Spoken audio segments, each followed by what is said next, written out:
welcome to my channel. My name's Lauren and this week I'm creating a dress inspired by the Bridgertons. I watched the series and loved the empire waistlines, the A-line dresses and the puffy sleeves. I came across a discounted double bedsheet which was in the exact colour that I'd been thinking about making the dress. If you enjoyed this video, make sure to like and subscribe, and with that, let's get to it.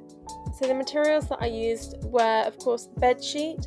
I picked up some organza fabric for the sleeves. I also picked up this really cute daisy trim. I don't ever add trim onto my clothing, but I did really like these daisies. And I also used some elastic, but I used the elastic from inside the bedsheet, and as well I used an invisible zipper too. To create my bodice, I folded some tissue paper in half, I held it against myself and then sketched out the neckline, the armhole, and where I wanted my waistline to be. This just gave me a really rough guide to my front and back pieces.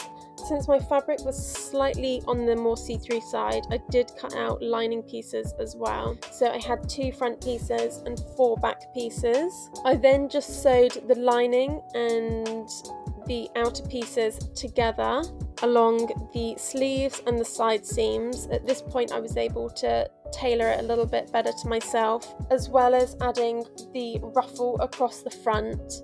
I did this instead of adding in darts, as it just made it a little bit easier. The next step that I had was sewing the lining and the outer pieces together. So I placed them on top of each other and then sewed across the neckline. Once I'd done this, I then top stitched the inside seam allowance to the lining piece, which helped give a really seamless finish.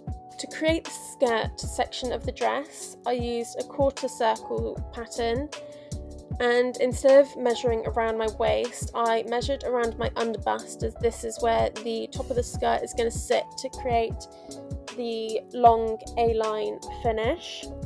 I used a circle skirt calculator, so I'll make sure to link that below, and I just put my measurements into there and it gave me all the measurements I needed to create my circle skirt.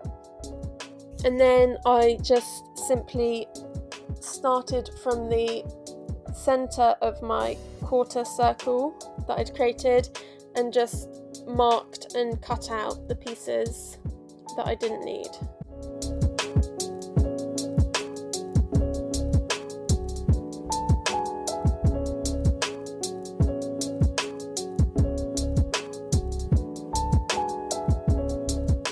I then sewed the bottom half of the skirt up and added a rolled hem to the bottom. This isn't the best order to do it in, however it did work out for me.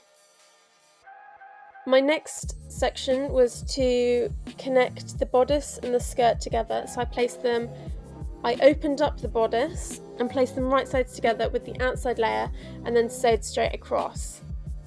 At this point I was ready to insert my invisible zipper, and as I normally say, there's some really great tutorials out there on how to insert zippers and invisible zippers, as I am getting better, but I am still learning tips and tricks as I go.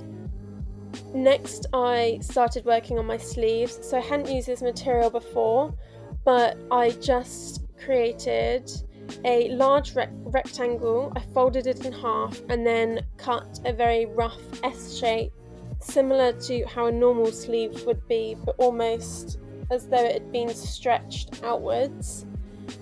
I then used a French seam to sew the inside underarm seams together, and I then created the ruffles around the sleeves, making it so it was the same circumference as the armhole that I had.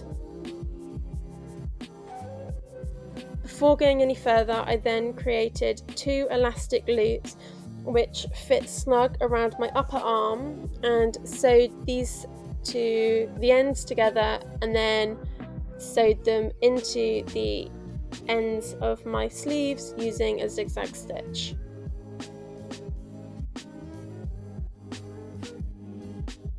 My sleeves were potentially a little bit overkill and too puffy, but I think I'm happy with them as they are.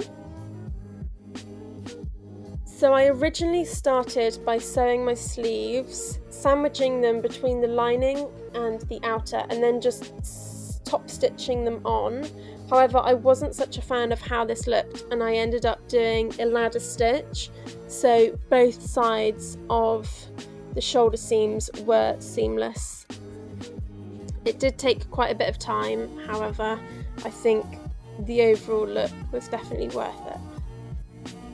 My final thing to do was attach the daisies and sew down the inside of my lining. So again, I did this by hand stitching down the daisies and sewing the lining in place at the same time. It was a little bit messy on the inside, but the daisies looked really good. So how did it turn out? I don't know when I'm ever going to be able to wear this dress, so I am potentially considering to shorten it to around knee length or even just to a midi dress. It might make it a little bit more wearable, but I am really pleased with how it's turned out, especially that it started out with a bedsheet. I love the A-line silhouette and how floaty the material is. I did make a matching scrunchy crown to go with this dress, and I do have a few silk scrunchy crowns on my website, so if you're interested in one of those, make sure to head over. And I'm potentially considering to do a few more in this style too, with the organza outer and the scrunchy inside. Thank you for watching. Make sure to like and subscribe if you've enjoyed this video, and I'll see you in the next one. Bye!